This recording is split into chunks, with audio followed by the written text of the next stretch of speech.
जय जिनेन्द्र।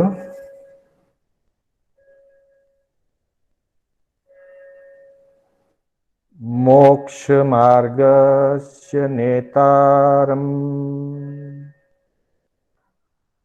भेतारम् कर्म बुभृता ज्ञातारम् विश्वतत्त्वानां वन्दे तद्गुणलब्धये। वन्दे तद्गुणलब्धये।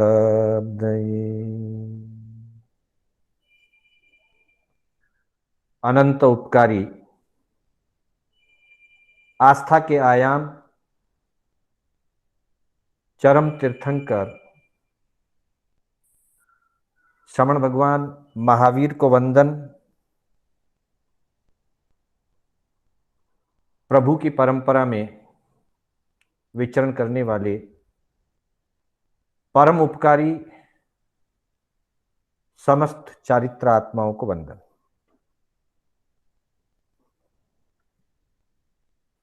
आत्म बंधुओं, सुशील माताओं एवं बहनों, श्री कर्नाटक जैन स्वाध्याय संघ बेंगलोर के तत्वावधान में आयोजित तत्वार्थ सूत्र की कक्षा में मैं शांतिलाल बोहरा आप सभी का हार्दिक स्वागत एवं अभिनंदन करता हूं। हमारी कक्षा तत्वार्थ सूत्र के 9वें अध्याय से आधारित चल रही है, जिसके अंतर्गत संवर एवं निर्जरा का स्वरूप जानने का हम प्रयास कर रहे हैं।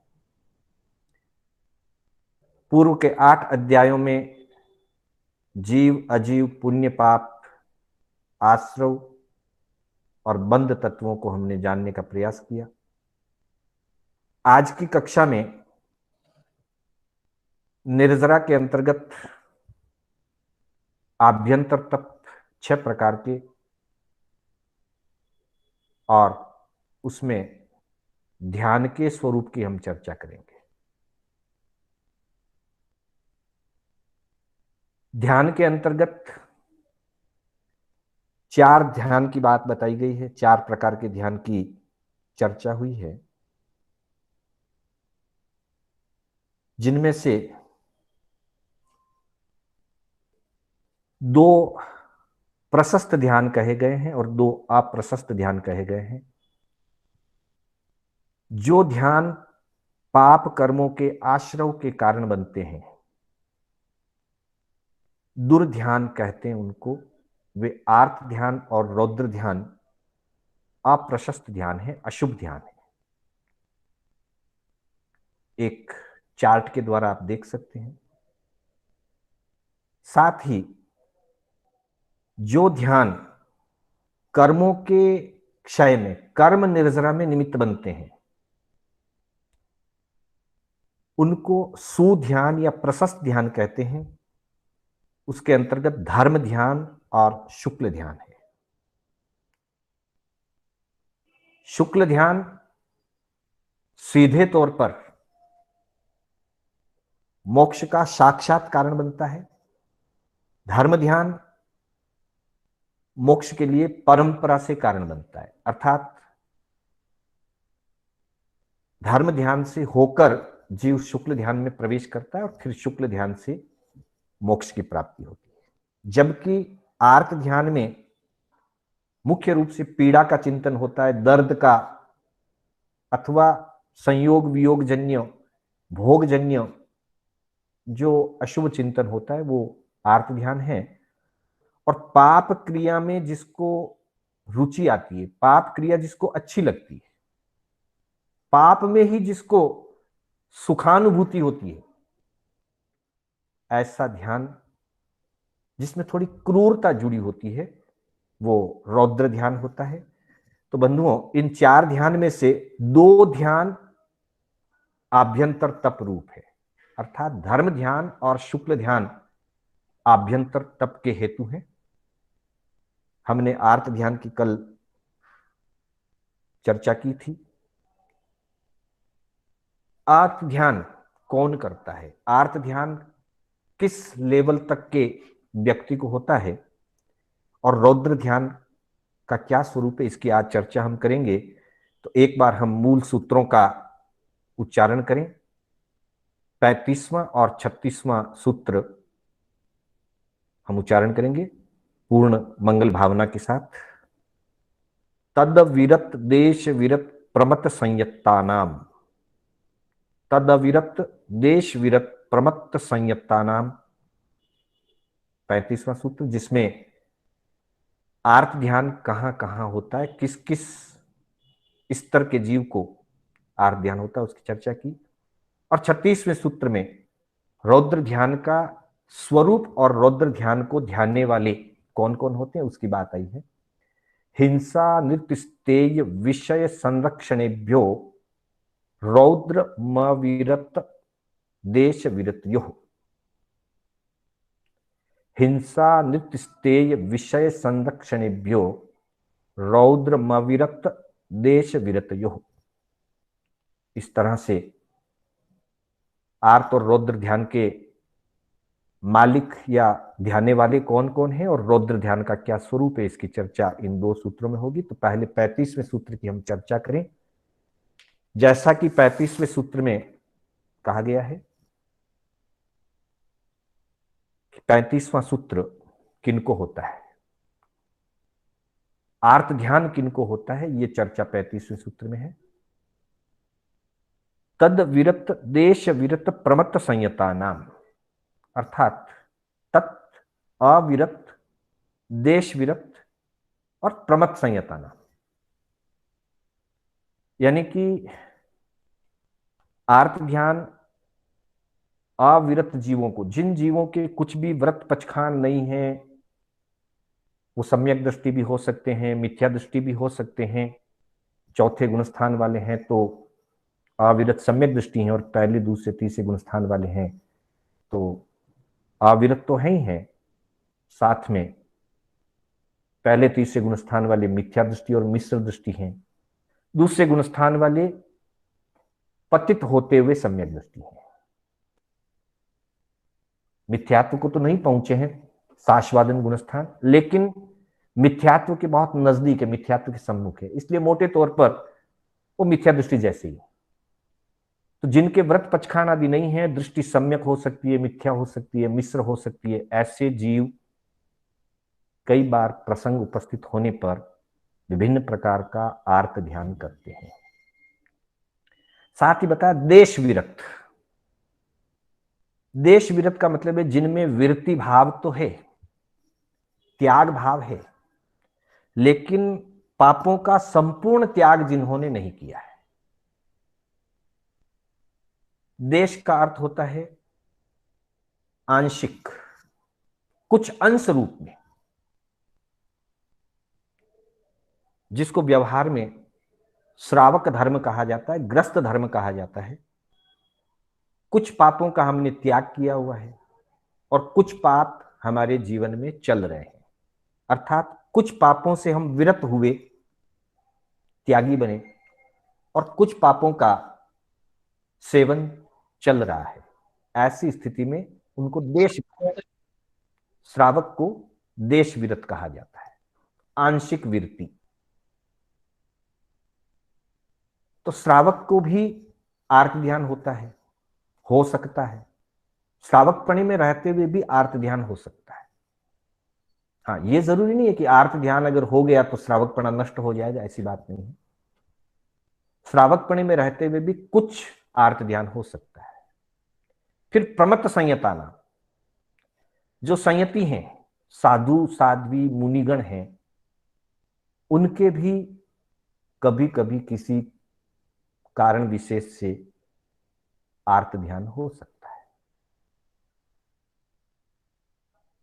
तीव्र आर्त ध्यान संयमियों के नहीं होता, अत्यंत तीव्र आर्त ध्यान संयमियों के नहीं होता, क्योंकि सभी प्रकार के संबंधों से वो मुक्त हैं, साधनों का और भोगों का त्याग किया हुआ है, फिर भी कदाचित मानसिक स्थिति के कारण से हल्का आर्त ध्यान प्रमथ संयति को भी हो सकता है। अर्थात छठे गुणस्थानवर्ती साधु साध्वी के भी आंशिक रूप से आर्त ध्यान हो सकता है। सातवां गुणस्थान अप्रमत्त दशा का है। अप्रमत्त दशा में एकांत रूप से धर्म ध्यान होता है और आगे चलने पर शुक्ल ध्यान होता है। इसलिए छठे गुणस्थान के ऊपर सातवें आदि गुणस्थानों में आर्त ध्यान नहीं होता है। सबसे भारी आर्त ध्यान मिथ्या दृष्टि को होता है, उससे कम अविरत सम्यक दृष्टि को होता है, उससे भी हल्का आर्त ध्यान पांचवें गुणस्थान वाले को, सबसे हल्का आर्त ध्यान छठे गुणस्थान वाले को हो सकता है। अब आर्त ध्यान संबंधी जो चार बातें बताई, ये चार भेद बताए आर्त ध्यान के, जिसकी हमने कल चर्चा की। अनिष्ट संयोग संबंधी, कुछ प्रतिकूलताएं आ जाने पर उनसे बचने का जो चिंतन चलता है वो आर्त ध्यान है। इष्ट वियोग संबंधित, प्रतिकूलताओं से बचने का और अनुकूलताओं को रखने का जो चिंतन चलता है वो इष्ट संयोग संबंधित और अनिष्ट संयोग संबंधित और इष्ट संयोग संबंधित आर्त ध्यान होता है। साथ ही वेदना असाता के समय में भी उससे मुक्त होने के संबंध में जो चिंता होती है वो आर्त ध्यान होता है। तो इस प्रकार के आर्त ध्यान छठे गुणस्थान तक होते हैं। निदान संबंधी जो आर्त ध्यान है, इसके संबंध में तत्वार्थ सूत्र की अपनी एक विशेष विचारधारा है। आगम में ऐसा विशेष रूप से कहीं पढ़ने में मेरे ध्यान में नहीं आया। यह तो वर्णन मिलता है कि दशासुत स्कंद के अंदर वर्णन आता है 9 प्रकार के निदान का। निदान की जैसे हमने कल चर्चा की थी कि अपनी धर्म आराधना के निमित्त से किसी भी प्रकार की भोग संबंधी या संसार संबंधी कुछ आकांक्षा को जोड़ करके और अपनी साधना को दांव पे लगा देना, अपनी साधना, अपनी क्रिया, अपनी धर्म आराधना, अपना पुण्य, अपनी निर्जरा उस पे लगा देना, उसका नाम निदान है। दशासुत स्कंद सूत्र के अंदर 9 प्रकार के निदान का वर्णन है, जिसमें 7 निदान मुख्य रूप से सांसारिक भोग और इच्छाओं से संबंधित है। 8वां और 9वां निदान मैं श्रमणोपासक बनूं, यह 8वां निदान है। मैं आगामी भव में साधु बनूं, यह 9वां निदान है। तो इन 2 को छोड़कर के बाकी के सारे निदान संसार भोगों से संबंधित है। दशासुत स्कंद में वर्णन आता है कि भगवान महावीर के समवस्त्रण में महाराज श्रेणिक और चेलना रानी प्रभु के दर्शन के लिए आए। महाराज श्रेणिक का रंग रूप, चेलना रानी का रूप सौंदर्य, उनके जीवन की सुख सुविधाओं को देख करके कई साधुओं के मन में ऐसे भाव जागृत हुए कि आगामी भव में हमको भी इस प्रकार का सुख सौभाग्य मिले। हमारी धर्म आराधना का जो फल है, हमारी क्रिया का जो फल है, उसके आधार से हमको आगामी भव में ऐसा सुख सौभाग्य प्राप्त हो, हम भी ऐसे रूपवान बने, हम भी ऐसे सौंदर्यवान बने, ऐसा उनके मन में विचार उत्पन्न हुआ, जो निदान है। भगवान ने केवल ज्ञान के द्वारा जाना, मुनि और साध्वियों के मन के भावों को जाना, और प्रभु ने निदान के दुष्फल बताए कि निदान करने से साधक की साधना अटक जाती है, कभी कभी वह बहुत नीचे नरक आदि गतियों तक भी चला जाता है कालांतर में, क्योंकि निदान से उस फल की प्राप्ति होगी, उस फल का भोग किया जाएगा, भोगों में आसक्ति हो जाएगी, तो आगामी भवों में उन भोगों के बाद आगामी भवों में जीव नरक आदि गतियों तक जाएगा। जैसे हम देखते हैं जितने भी वासुदेव होते हैं सब निदानकृत होते हैं, पूर्व जन्मों में साधना की होती है, साधना के बाद निदान करते हैं, निदान करके वासुदेव बनते हैं और वासुदेव के भव के बाद वो नरक गति में जाते हैं। कुछ चक्रवर्ती भी निदानकृत होते हैं। वर्तमान 12 चक्रवर्तियों में ब्रह्मदत्त और शुंभूम चक्रवर्ती, 2 चक्रवर्ती निदानकृत थे, भोगों का त्याग नहीं कर पाते हैं, पूरे जीवन भोगों में आसक्त रह करके आगामी भव में नरक गति में जाते हैं। तो भगवान ने वहां उस प्रसंग में निदान संबंधी आर्त ध्यान के दुष्परिणाम फरमाए, तो साधु साध्वियों ने अपना आलोचना प्रायश्चित आदि करके उसका शुद्धिकरण किया। तो यहां ये तो वर्णन आता है कि साधु ने भी निदान किया, और भी जगह जगह आता है। तत्वार्थ सूत्र का ऐसा मानना है कि जिस समय जीव साधु पर्याय में भी है, साध्वी पर्याय में भी है, अगर वो भोग संबंधी तीव्र निदान अगर करता है तो उस समय व्यवहार में वो साधु है, वेश में वो साधु है, लेकिन गुणस्थान की अपेक्षा से वो अपने साधुपने से नीचे उतर जाता है। इसलिए तत्वार्थ सूत्र का यह मानना है कि निदान करते समय अधिक से अधिक 5वां गुणस्थान हो सकता है। बाकी के 3 जो आर्त ज्ञान है, इष्ट संयोग संबंधी, अनिष्ट संयोग संबंधी, इष्ट वियोग संबंधी और वेदना असाता संबंधी, ये 6ठे गुणस्थान वर्ती के भी होते हैं, लेकिन निदान तीव्र भोग आसक्ति का निदान जो होता है वो जब कोई साधु भी करता है तो अंतर से उसके परिणाम साधुपने के नहीं रह पाते। और दशासुत स्कंद में भी स्पष्ट वर्णन किया है प्रभु ने कि जो साधक निदान करता है उसमें जो भोग संबंधी निदान करता है, भोग इच्छा संबंधी, आखिर के 2 जो साधु और श्रावक संबंधी है उनकी बात नहीं, पर जो भोग संबंधी का निदान करता है वो आगामी जन्म में भगवान की वाणी भी सुनने योग्य नहीं रह पाता है। फिर भी उसको प्रसंग आने पर वाणी सुनाई जाती है, लेकिन उसे प्रभु की वाणी पर रुचि नहीं जागती, जिनवाणी पर उसको श्रद्धा नहीं जागती, वो जिनवाणी को सुनना पसंद नहीं करता। तो इतना नीचे गिर सकता है जीव निदान के कारण से। इसलिए निदान को शल्य माना गया है। जब अत्यंत तीव्र होता है निदान तब वो शल्य रूप होता है, और वैसी स्थिति मिथ्या दृष्टि की होती है। सामान्य निदान जो होता है वो सम्यक दृष्टि के भी होता है। इवन 4थे, 5वें और 6ठे गुणस्थान तक भी सामान्य आर्त ध्यान तो होता है, सामान्य निदान हो सकता है, लेकिन तीव्र निदान मुख्य रूप से जो शल्य रूप हो जाता है, निदान शल्य, अगर निदान शल्य बन जाता है तो वैसी स्थिति में जीव मिथ्या दृष्टि बन जाता है।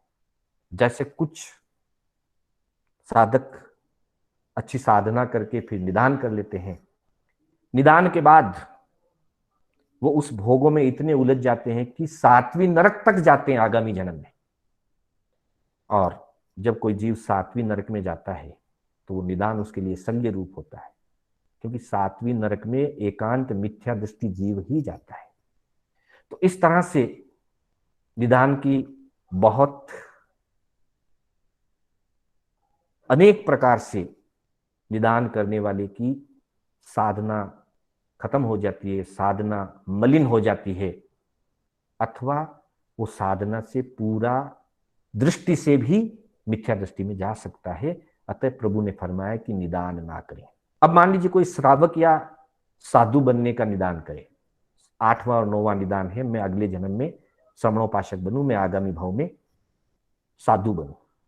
तो ऐसा जीव जिनवाणी सुनेगा, जिनवाणी की श्रद्धा करेगा, पर जिसने श्रवणोपासक बनने का निदान किया है वो अधिक से अधिक श्रवणोपासक ही बन पाएगा, संयमी नहीं बन पाएगा आगामी जन्म में। और जिसने साधु बनने का निदान किया है वो भी जिनवाणी का श्रवण कर सकता है, जिनवाणी पे श्रद्धा भी करता है, पर आगामी जन्म में वो साधु तो बन सकता है, पर उसकी साधुचर्या पांचवें छठे गुण स्थान तक ही रहेगी। वो वीतराग नहीं बन पाएगा, उस भाव में वो वीतराग नहीं बन पाएगा। अर्थात निदान किसी न किसी रूप में गति और प्रगति को, आत्मा की सदगति को कहीं न कहीं जाकर के ब्रेक लगा देता है। साधु बनने का निदान किया तो साधुपने पर ब्रेक लग जाएगा, उस भाव में वो केवली नहीं बन पाएगा, वीतराग नहीं बन पाएगा। श्रवणोपासक बनने का अगर किया, श्रावक बनने का अगर किया, तो आगामी भाव में वो श्रावक बन करके वहीं रुक जाएगा, संयमी नहीं बन पाएगा, वीतराग नहीं बन पाएगा, मोक्ष नहीं जा पाएगा। और भोग संबंधी किए हैं तो जिन्होंने तीव्र भोग संबंधी किए वह तो जिनवाणी पर भी श्रद्धा रुचि भी नहीं ला पाएंगे। इसलिए प्रभु ने निदान रहित अर्थात आर्त ध्यान से रहित होने की बात कही है। आर्त ध्यान त्याज्य का है। तो तीन अपेक्षाओं से हम आर्त ध्यान को समझेंगे। सामान्य आर्त ध्यान पहले गुण स्थान से लेकर छठे गुण स्थान तक, तीव्र आर्त ध्यान मुख्य रूप से पहले गुण स्थान में, मध्यम आर्त ध्यान पांचवें गुण स्थान तक, निदान छठे गुण स्थान वर्ती करते हैं, पर करते हैं तो उस समय वो अंतर से मलिन हो जाते हैं। उस दृष्टि से तत्वार्थ सूत्र ऐसा मानता है कि वो अंतर से छठे गुण स्थान से भी नीचे आ जाते हैं, पांचवें गुण स्थान में आ जाते हैं। आगम में ऐसा गुणस्थान के संबंध में निदान का कोई स्पष्ट उल्लेख नहीं है, लेकिन इतना जरूर कहा है कि निदान करने वाला जीव आगामी जन्मों में जिनवाणी की श्रद्धा रुचि भी प्राय नहीं जगा पाता है, उसको जिनवाणी का लाभ मिलना भी मुश्किल होता है। आर्त ध्यान के बाद दूसरा जो दुर्ध्यान है वो है रौद्र ध्यान। 36वें सूत्र के अंतर्गत रौद्र ध्यान का स्वरूप भी बताया है और रौद्र ध्यान के ध्याने वाले कौन कौन होते हैं उसकी चर्चा है। तो अगला सूत्र 36वां सूत्र, हिंसा नृत्यस्तेय विषय संरक्षणेभ्यो रौद्रम म विरत देश विरतयो। हिंसा नृत्यस्तेय विषय संरक्षणेभ्यो रौद्रम म विरत देश विरतयो। रौद्र ध्यान, रौद्र ध्यान का मूल आधार द्वेष और पाप के प्रति रुचि, पाप में रस लेना। आर्त ध्यान का मुख्य आधार राग है, वो पाप करता है लेकिन पाप में रुचि नहीं लेता, क्रूरता नहीं करता, अपने सुखों का चिंतन करता है, अपने भोगों का भी चिंतन करता है, लेकिन दूसरों के प्रति दुर्भावना आर्त ध्यानी नहीं करता है। रौद्र ध्यानी दूसरों के प्रति दुर्भावना रखता है, क्रूरता इसका मुख्य आधार है, द्वेष बुद्धि इसका मुख्य आधार है। इसलिए कह दिया हिंसा अनृत स्तेय विषय संरक्षणेभ्यो रौद्रम अविरत देश विरतयो। रौद्र ध्यान मुख्य रूप से हिंसा से जुड़ता है, अनृत यानी मृषावाद झूठ से जुड़ता है, स्तेय, स्तेय यानी चोरी, चौर्य कर्म, चोरी से भी जुड़ता है। और फिर कह दिया विषय संरक्षणेभ्यो, विषयों का संग्रह करना। विषय और संग्रह जब ये दो बातें जुड़ती है तो अब्रह्मचर्य और परिग्रह भी जुड़ जाता है, क्योंकि विषय में अब्रह्मचर्य जुड़ा हुआ है और संग्रह और संरक्षण में परिग्रह जुड़ा हुआ है। तो एक तरह से अगर देखा जाए तो रौद्र ध्यान में बड़े पांचों पाप जुड़ जाते हैं। हिंसा, मृषा, चौर्य, अब्रह्म और परिग्रह। जब ये पांचों पाप जुड़ते हैं तब व्यक्ति में क्रूरता पैदा होती है। पांच में से एक भी जुड़े तो क्रूरता आती है, लेकिन अगर पांचों जुड़ते हैं तब तो निश्चित रूप से क्रूरता आती है। जब पांच पाप जुड़ते हैं, हिंसा, झूठ, चोरी, द्वेष के बिना हो ही नहीं सकता। द्वेष के बिना कोई व्यक्ति किसी की हिंसा नहीं करेगा। करने वाली हिंसा अयतना से, सहज में चलते हुए कोई हिंसा हुई, वो अयतना से, अविवेक से हो सकती है, वो एक अलग बात है। लेकिन जब व्यक्ति प्रायोगिक रूप से अगर कहीं हिंसा कर रहा है, झूठ बोल रहा है, किसी का धन हरण कर रहा है, तो वहां उसके मन में क्रूरता रहेगी, द्वेष बुद्धि रहेगी। जहां विषयों का संरक्षण कर रहा है, परिग्रह बढ़ा रहा है, वहां पर भी उसके मन में तीव्र आसक्ति, रौद्र भाव, क्रूरता, द्वेष बुद्धि, ये सारी चीजें रहेगी। इस दृष्टि से रौद्र ध्यान के मुख्य रूप से 4 प्रकार बताए। हिंसानुबंधी, जो हिंसा से जुड़ा हुआ भाव है, जहां व्यक्ति हिंसा संबंधी चिंतन कर रहा है, हिंसा की प्लानिंग कर रहा है, वो हिंसानुबंधी रौद्र ध्यान है। झूठ की प्लानिंग कर रहा है, कभी अनजान में, अविवेक में अकस्मात झूठ निकल जाता है, मुंह से असत्य का भाषण हो जाता है, वो अलग बात है। वो भी पाप का कारण है, कर्म बंधन का कारण है, पर हल्का है। लेकिन जब कोई व्यक्ति झूठ बोलने का प्लान करता है, हम देखेंगे जब भी हमारा कहीं कोई स्वार्थ अटकता है या कहीं कोई धोखाधड़ी जैसी स्थिति बनती है, तब हम झूठ बोलने की प्लानिंग करते हैं। झूठ बोलेंगे तो पता नहीं कब, पर उसके पहले हम मन में 50 बार उसका चिंतन कर लेते हैं, 50 बार उसकी मन ही मन में जैसे प्रैक्टिस कर लेते हैं, रिहर्सल कर लेते हैं। मृषा से संबंधित झूठ की प्लानिंग करना, झूठ की प्लानिंग का जो परिणाम मन में चलता रहता है, वो मृषानुबंधी है। इसी तरह से चौर्यानुबंधी, व्यक्ति चोरी तो जब करता है तब करता है, पर चोरी करने से पहले वो बहुत प्लान करता है, योजना बनाता है चोरी करने की। वो योजना बनाना, प्लानिंग करना, उसी के बारे में सतत विचार करते जाना, ये चौर्यानुबंधी रौद्र ध्यान है। और चौथा संरक्षणानुबंधी, विषय विकार संबंधी साधनों का,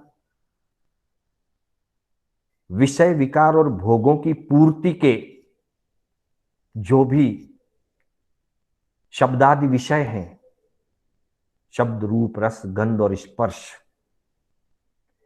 इनसे संबंधित वस्तुओं को संग्रहित करने का जब चिंतन चलता रहता है, प्लानिंग चलती रहती है, वही सोच चलती रहती है, निरंतर चलती रहती है, लंबे समय तक चलती रहती है। जितनी आसक्ति, जितनी चाहना, जितनी बड़ी इच्छा, उतना ही उसको सुरक्षित रखने का, उसको संग्रहित करने का प्लान चलता रहता है। और यहां तक कि सुरक्षा की दृष्टि से व्यक्ति कई प्रकार के अस्त्र शस्त्र आदि साधनों की भी प्लानिंग करता है, साधनों का भी, अस्त्र शस्त्रों का भी संग्रह करता है। वो भी एक प्रकार का रौद्र ध्यान है। अस्त्र शस्त्र वही व्यक्ति रखता है या उसकी प्लानिंग करता है जो अपनी सत्ता, अपने धन, अपने वैभव के प्रति भयभीत रहता है, चिंतित रहता है, और उसे डर सताता है कि कहीं कोई लूट ना ले, कहीं मेरी कोई सत्ता छीन ना ले। तो ये सारा जो हथियारों संबंधी या सुरक्षा संबंधी जो प्लानिंग होती है, उसके लिए अस्त्र शस्त्र आदि इकट्ठे करता है या अस्त्र शस्त्रों की योजना बनाता है, वे सारे के सारे किसी न किसी रूप में रौद्र ध्यान के ही विभिन्न परिणाम हैं। किसी अपेक्षा से इनको थोड़ा शब्द बदल कर भी कहा, हिंसानुबंधी की जगह शब्द दिया है हिंसा आनंदी, जिसको हिंसा करने में आनंद आता है, हिंसानंदी। मृषानंदी, जिसको झूठ बोलने में मजा लगता है, झूठ बोलने में रस आता है, झूठ बोलने में उसको आनंद आता है। चौर्यानुबंधी या चौर्या नंदी, चोरी करने में जिसको आनंद आता है, चोरी के परिणाम में जिसको आनंद आता है।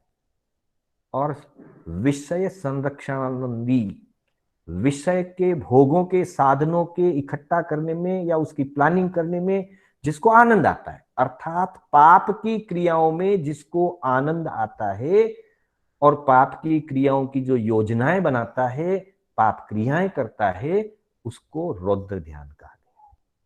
उससे संबंधित चिंतन को, उससे संबंधित योजनाओं को रौद्र ध्यान कहा गया। और अधिकार के रूप में कि कौन कौन रौद्र ध्यान करते हैं, किसके किसके रौद्र ध्यान होता है, तो कह दिया रौद्रम अविरत देश विरतयो। रौद्र ध्यान अविरत को होता है, अर्थात पहले दूसरे तीसरे चौथे गुण स्थान के जो जीव होते हैं वो सम्यक दृष्टि होते हैं, दूसरे चौथे के, पहले तीसरे के मिथ्या दृष्टि मिश्र दृष्टि होते हैं। तो मिथ्या दृष्टि, मिश्र दृष्टि और सम्यक दृष्टि, तीनों प्रकार के जो जीव पाप के बिल्कुल त्यागी नहीं है, अविरत हैं, एक भी व्रत पचखाण जिनके जीवन में नहीं है। व्रत की पचखाण की सम्यक दृष्टि जीव श्रद्धा करता है, रुचि करता है, लेकिन मोह के उदय भारी होने से वो त्याग नहीं कर पाता है। तो ऐसे पाप के जो त्यागी नहीं है उनको रौद्र ध्यान हुआ करता है। साथ ही बताया देश विरतियों, जो रुचि और श्रद्धा करने के बाद भी संपूर्ण पाप का त्याग नहीं कर पाता, आंशिक रूप से कुछ बड़े बड़े पापों का त्याग करता है और कुछ पाप उसके जीवन में चलते रहते हैं। कुछ पापों का त्याग किया, कुछ पाप जीवन में चल रहे हैं। श्रावक, सदग्रस्त, जैसे हमने बड़ी चोरी का त्याग किया, बड़ी हिंसा का त्याग किया, बड़े झूठ का त्याग किया, पर स्त्री पर पुरुष रूप मैथुन का त्याग किया, मर्यादा के उपरांत के परिग्रह का त्याग किया, लेकिन हमारे जीवन में स्थावर की हिंसा या सापराधी की हिंसा खुली रहती है, होती है हमसे। व्यापार और घर गृहस्थी के संबंध में कभी कभी छोटा झूठ हम बोल लेते हैं।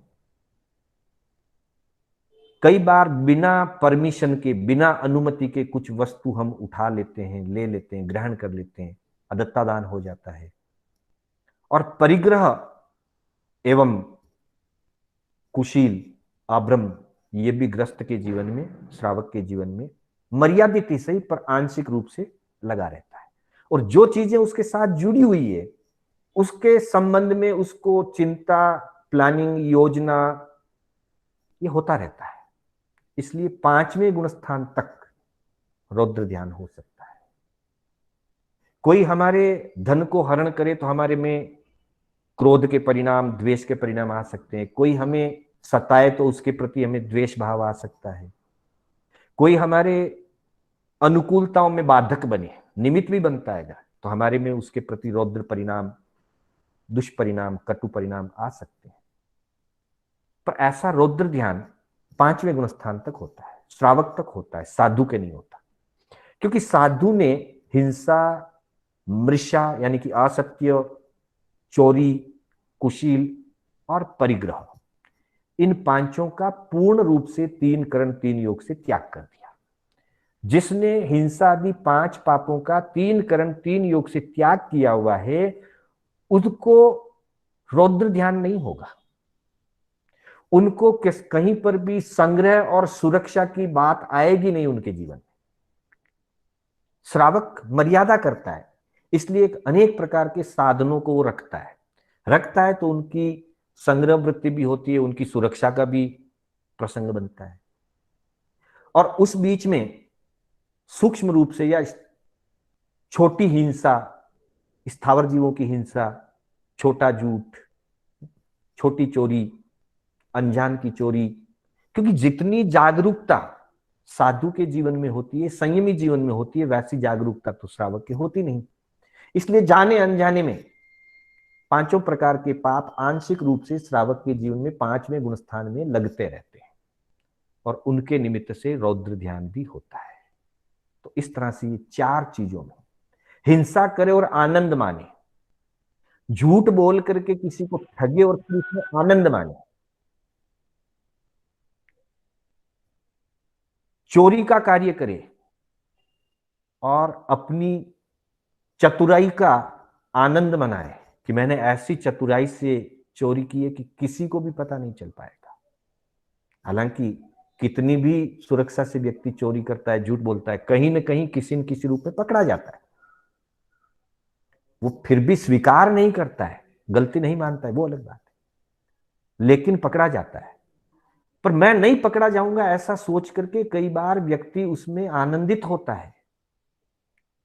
तो जो पाप करके आनंदित होना, हिंसा आदि का सेवन करके आनंदित होना और उसी से संबंधित अपना मन की सतत विचारधारा वैसी बना लेना, उसका नाम रौद्र ध्यान है। रौद्र शब्द ही रुद्र शब्द से बना हुआ है और रुद्र का मतलब ही होता है क्रूर, कठोर।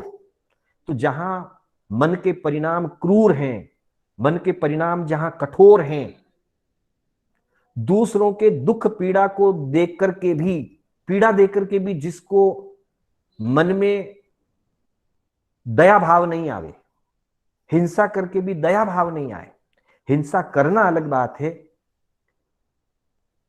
अनुकंपा रहती है। जैसे श्रावक को भी कई बार छोटी हिंसा, स्थावर आदि जीवों की हिंसा, अपकाय, पृथ्वीकाय, वनस्पतिकाय आदि की हिंसा श्रावक को करनी होती है, करना पड़ता है, लेकिन उसके मन में उसके प्रति अनुकंपा रहती है। करते हुए भी मन में करुणा की भावना रहती है कि मैं संपूर्ण पाप का त्याग नहीं कर पा रहा हूं, इसलिए मुझे ये कर्तव्य रूप में करना होता है। पर वो करके आनंदित नहीं होता। और जो क्रूर परिणाम वाला होता है, मुख्य रूप से पहले गुणस्थानवर्ती जो होता है, वो विशेष रूप से हिंसा आदि करके आनंदित होता है। कई बार सत्ता के कारण से किसी को भारी सजा दी जाती है। अनुशासन में सजा देना अलग बात है, सजा देकर के मन में करुणा अनुकंपा हो सकती है। क्या करें, कर्तव्य है, अनुशासन करना पड़ेगा, नहीं तो सारी अव्यवस्था हो जाएगी, इसलिए अनुशासन किया। और एक अनुशासन की बात को लेकर के, अनुशासन के नाम पर सजा देता है और सजा देख करके आनंदित होता है। भगवान महावीर के जीवन का पूर्व भाव अगर देखें, जब वे त्रिपृष्ठ वासुदेव के भाव में थे, सैया पालक ने एक छोटी सी गलती कर दी, उनका कहा नहीं माना।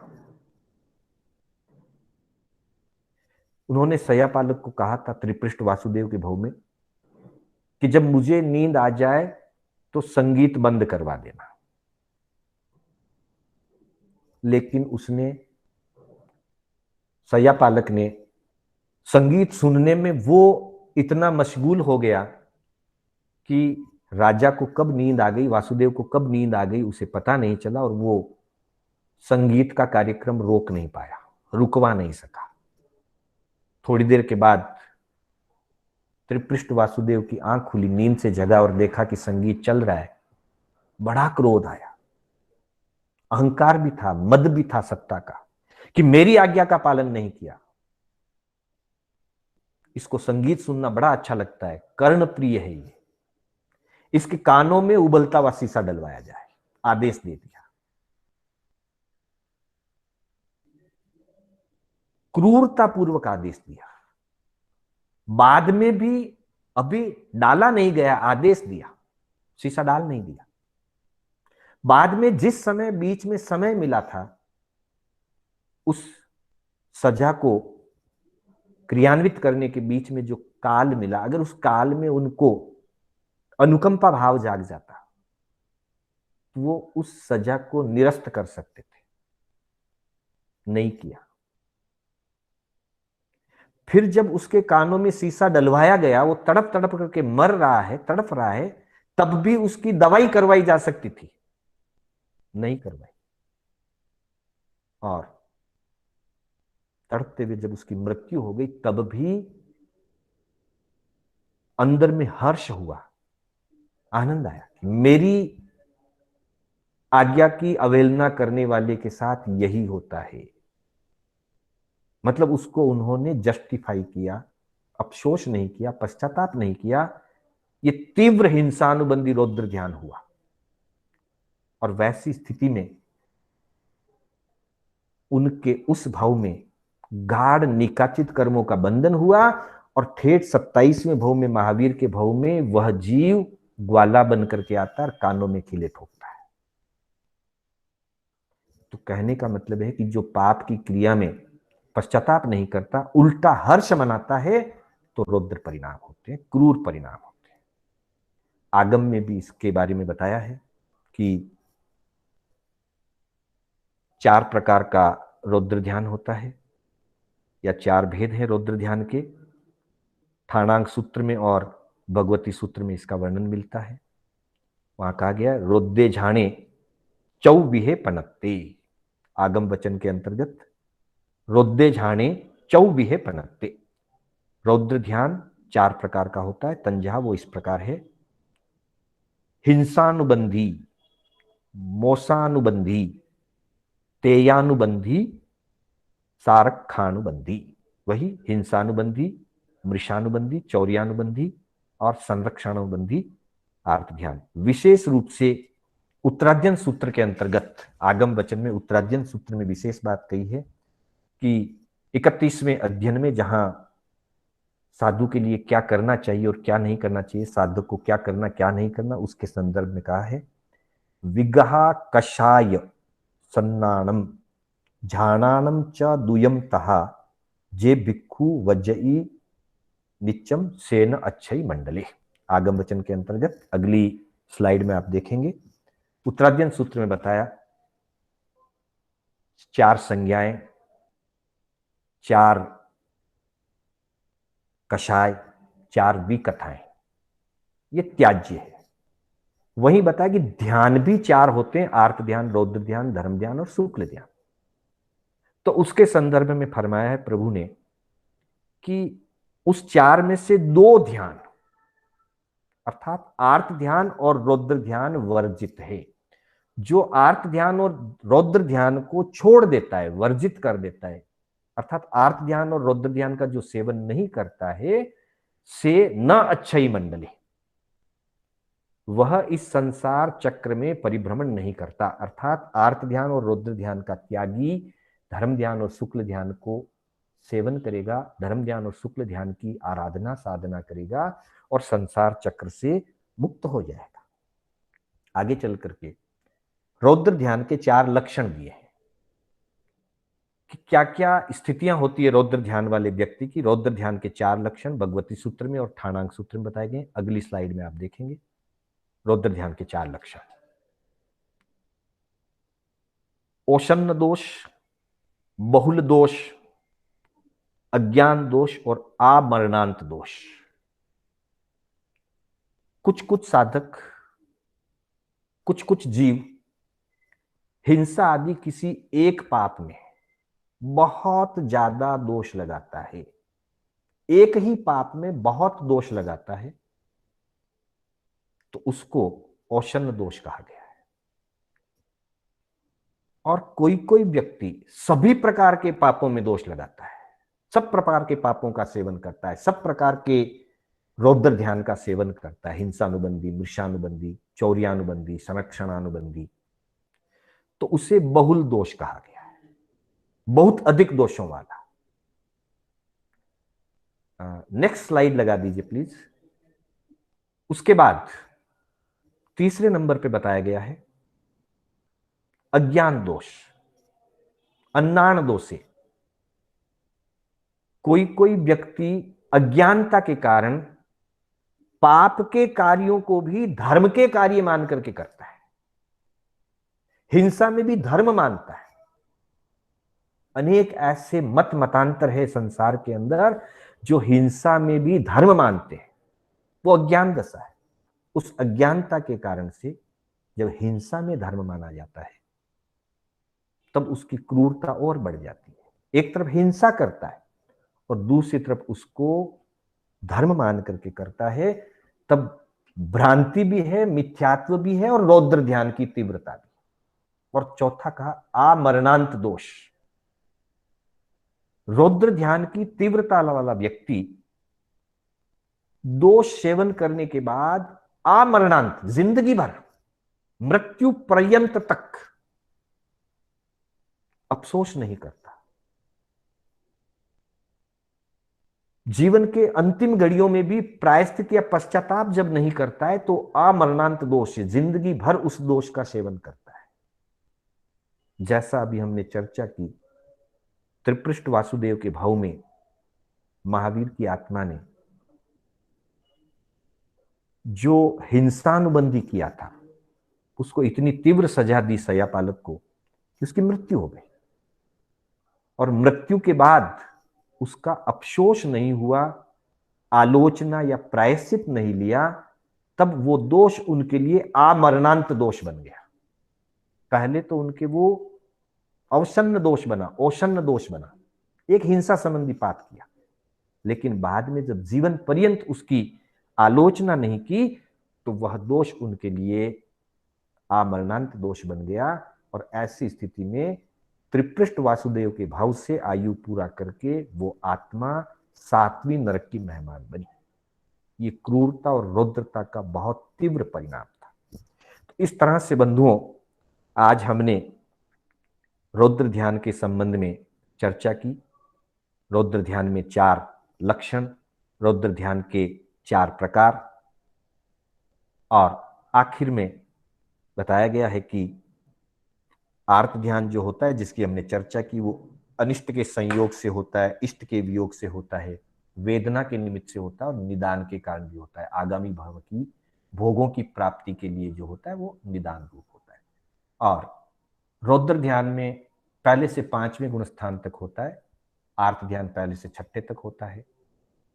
6ठे में निदान नहीं होता, निदान के समय गुण स्थान 6ठे से नीचे आ जाएगा। और रौद्र ध्यान वाला व्यक्ति पाप में आनंद मानता है, हिंसा में, झूठ में, चोरी में और परिग्रह में आनंदित होता है, विषयों में आनंदित होता है और 5 इंद्रियों के विषय भोगों में वह रौद्र ध्यान करता रहता है। तो इस तरह से आर्त ध्यान, रौद्र ध्यान और निदान की आज हमने चर्चा की। समय हो चुका है, मैं अपने शब्दों को यहीं विराम देता हूं। मेरे बोलने में किसी भी प्रकार की कोई स्खलना हुई हो अथवा आगम विपरीत कथन हुआ हो